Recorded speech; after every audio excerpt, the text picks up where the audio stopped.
లోకేష్ గారు ఒక ట్వీట్ నాకు రిప్లై చేశారు. ఆ సందర్భాన్ని కూడా రాజకీయంగా చూడకండి.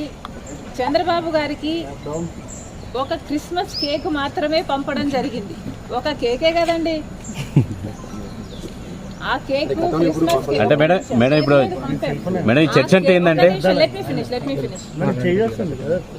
ఆ కేక్ కూడా మేము ఒక చంద్రబాబు గారికే పంపలేదు. ఇక్కడ కేటీఆర్ గారికి, కవిత గారికి, హరీష్ రావు గారికి ఇట్లాంటి వాళ్ళకు కూడా పంపడం జరిగింది.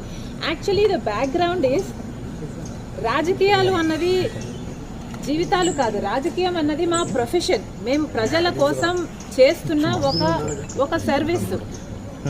ఆ క్రమంలో మేమందరము ఒకరిని ఒకరు మాటలు అనుకుంటుంటాం. మేము రాజకీయ ప్రత్యర్థులం కాబట్టి అనుకోవాల్సి వస్తుంది, అనాల్సి వస్తుంది. అలాంటి బిటర్